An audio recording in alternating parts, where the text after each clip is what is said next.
The border between Sumy and Kursk regions continues to be one of the active sections of the front. There are reports that numerous attacks from artillery, as well as the use of FPV drones in the workers' settlement of Tyotkino, Glushkovsky district of Kursk region.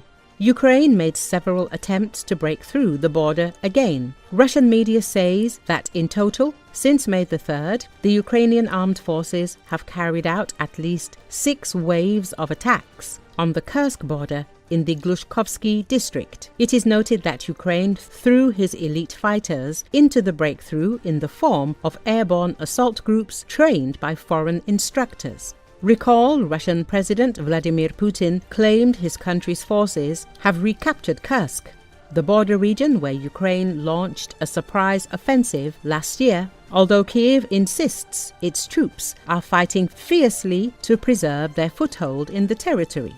The Kyiv regime's adventure has completely failed, Putin said, congratulating the Russian forces that he said defeated the Ukrainian military in the region. If confirmed, the capture would be a symbolic boost for the Kremlin at a crucial point in the war, with the US expressing growing impatience with the Russian leader for stalling on peace talks. Senior Ukrainian military officials have disputed Putin's claims, warning Moscow had not yet regained control of those battlegrounds and that Kiev's soldiers maintained a heavy presence in the region. Russia has not yet liberated the Kursk region by 100%. Ole Shairyayev, an army commander, said in a voice message on Sunday.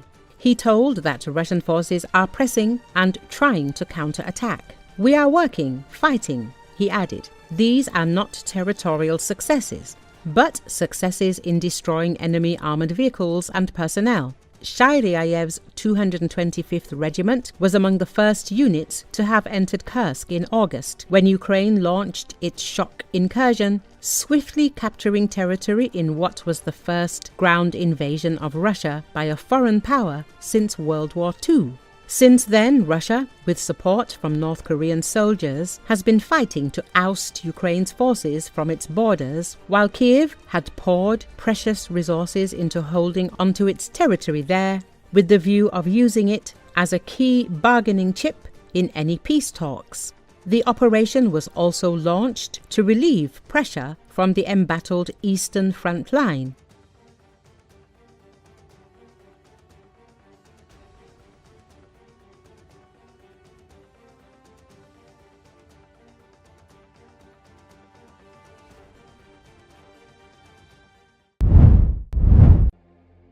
According to Associated Press, Chinese President Xi Jinping arrived in Moscow on Wednesday to pay a state visit to Russia and attend the celebrations marking the 80th anniversary of the victory in the Soviet Union's Great Patriotic War.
While Vladimir Putin has no plans to agree to a ceasefire and is preparing for a parade on May the 9th, there are people in the Kremlin who are very worried.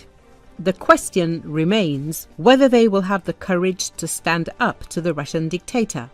Political scientist Oleg Lesnoy expressed this opinion to Channel 24, noting that Putin's entourage includes his old friends who support him. It was with these old KGB guys that he went through his entire political path. The political scientist noted that a peculiar struggle between two camps is currently ongoing in the Kremlin. The question is, who will win, the old and experienced or the young and greedy. So the former do not care what happens, but the others want to live a little longer, so they try not to lose contact with the USA. According to Lesnoy, it is interesting here to see who will be stronger and more fearless. The old ones have nothing to lose, so they are angry and cynical. It is also interesting to see who Putin listens to, his old guard or the youth. I think that right now he is leaning towards his reliable old men, because he has come a long way with them, during which they did not knock him off. But the youth are still without teeth and experience, he emphasized. By the way, ISW analysts reported that despite Russia's negotiations with the United States, the Russian dictator will not give up his goals in the war against Ukraine. Among them are the demilitarization of Ukraine, the installation of pro-Russian government in Kiev, forcing Ukraine to refuse to join NATO and other security associations, as well as significant territorial concessions in favor of Russia, including those territories that it does not yet control. Analysts predict that Russia will likely continue to try to achieve these goals through both military and diplomatic means. The occupiers are trying to use their achievements on the battlefield to strengthen their negotiating positions. The head of the Kremlin insists that Russia has sufficient manpower and material resources to bring the war in Ukraine to its logical conclusion, with the result that Russia needs. He also noted that Russia's reconciliation with the Ukrainian part of the united Russian people is inevitable. He repeated his favorite thesis that Ukrainians are only a subset of Russians, not a separate nation. In this way, Putin seeks to justify the invasion of Ukraine and the occupation of its territories.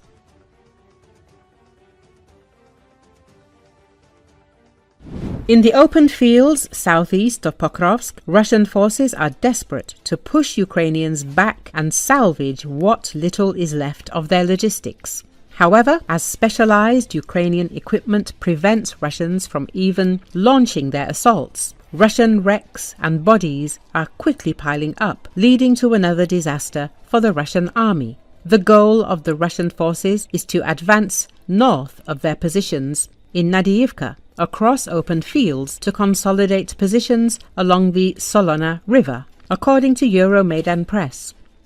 This is because the Russian bridgehead on the western flank of Pokrovsk is too narrow, allowing the Ukrainians to constantly strike their logistics and forcing them to cancel their operational goals. By advancing to the Solona River and expanding their control here, the Russians hope to facilitate a larger crossing and a wider pincer maneuver, hoping this will ease their logistical challenges if they have less of a choke point for Ukrainians to target. The first attempts to expand their control here in the direction of Uspenivka proved to be complete failures, as Russian corpses litter the approaches. So Russians doubled down on their efforts from the south, according to Euromaidan Press.